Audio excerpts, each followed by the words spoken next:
Hey guys, Wraith calling, and I'm on Arctic region in snow. This is standard battle, and I am the Tier 9 Russian medium tank, the Object 432 with this goofy rear-mounted turret.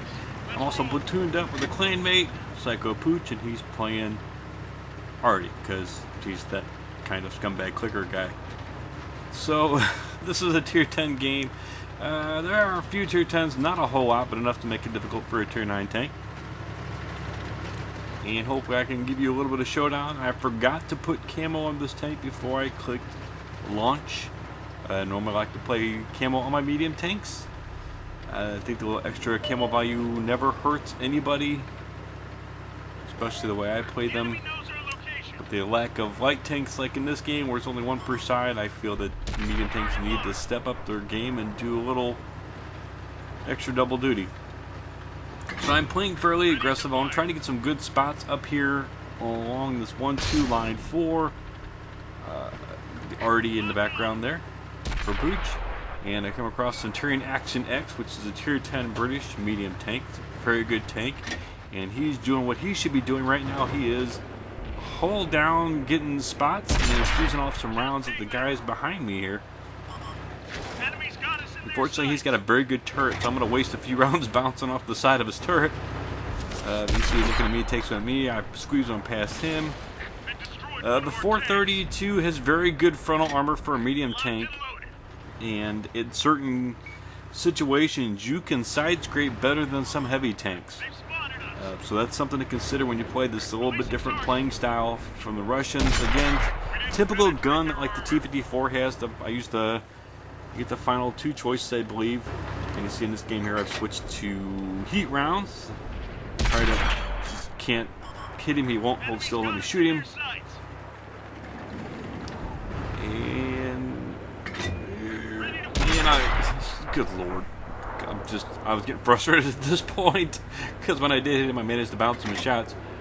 And now he's gone where I can't get him, but he is being pressured by a couple other guys. Managed to squeeze one off. Finally hit him for 291. And I'll take it just because. And this M40 Patton up here with me, him and I do work well as a team together. I think it's Jetlag 2012. I'm not sure. He survives to the end of the game with me. And we do work pretty well on this side of the map. So now there is. I'll come up here to get some spots, and I do get spotted by the little off clear in the Panzer. I do take a big hit from the 121, and I'm decided this is not the place I want to be. So I back off so I'm not spotted. And the 432 is a very low tank, does not have a very tall profile or tall silhouette.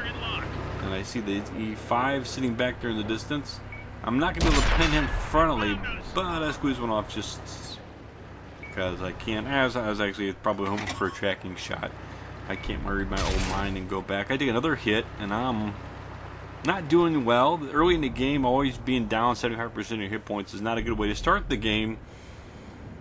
And you get a quick look at the team list there. I'm kind of deciding, taking a look at the map. And what you don't see in games when you're platooned up is the conversations that happen between you and the platoon mates. So at this point, Pooch is telling me who he's targeting or who he's trying to target. And I'm trying to give him those spots to give him the best opportunity to hit those targets. If he says, yeah, I'm trying to see this guy, can you spot him? And I can, I'll go out of my way to spot him. That's the importance of having platoon mates who work well with you. Random teammates don't always give that to you. And sometimes if you're an Artie player or a light tank player, you can struggle with that. And those guys are actually, those type of tanks are very dependent on the team around you. It's very hard to carry an Artie, and a high tier, very hard to carry in a light tank. But you see the guys behind me there are pushing back, so I know my back is safe. I'm not too worried about those guys coming behind me. But I still see the E5, and there's the E5, and there's a medium tank over there. I think it was the 121 I was trading shots with. I managed to put one through. He's giving me just his little sliver of turret. And I know I don't really have much of a chance of hitting him, but the longer he stays there, the better chance Artie has of seeing him. If I figure I keep spotting him and put rounds at him, he'll either stay there or move and make me easier to see him. And he is now in panic mode. The pattern behind me is Jetlag 2012. Or is it Jet Lead? I'm not sure. I don't really want to butcher his name. He was a fairly good player. Jetlag 2012. So he's asking for support. I'm telling him to fall back. I don't want to lose him.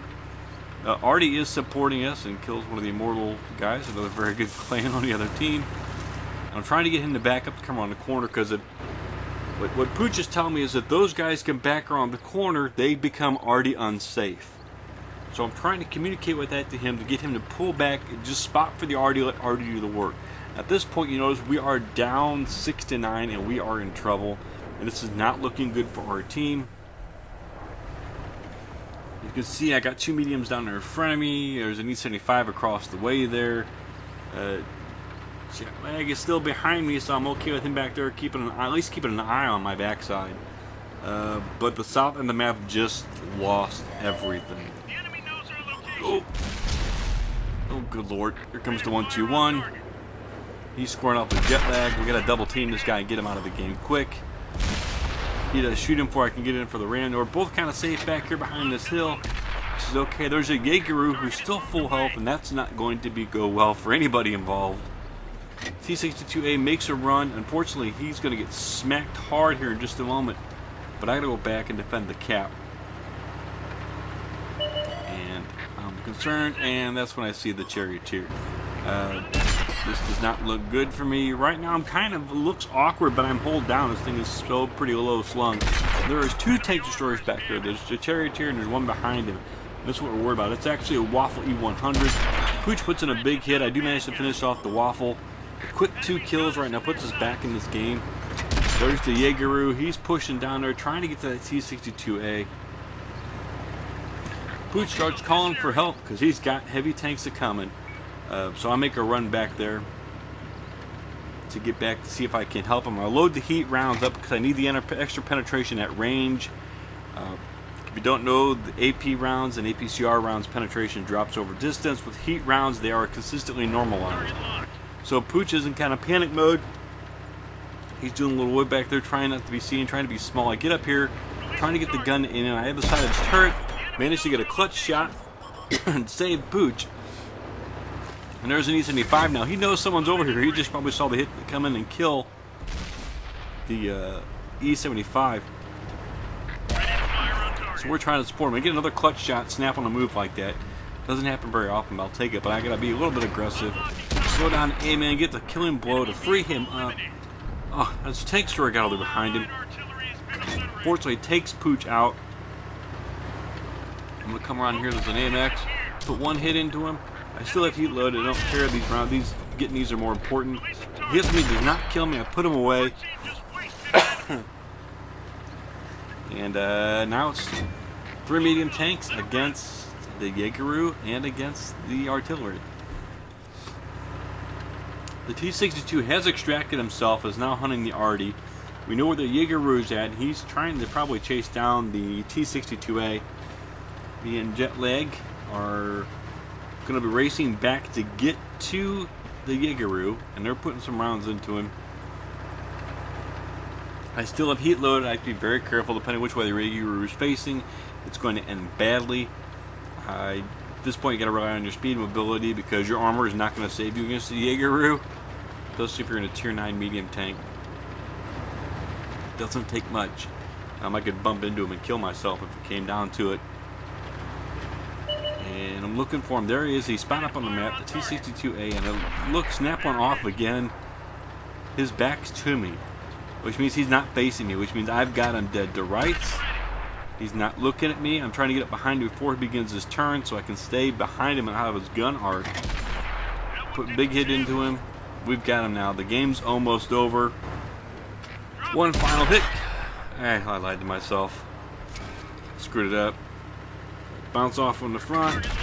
And I managed to put him away.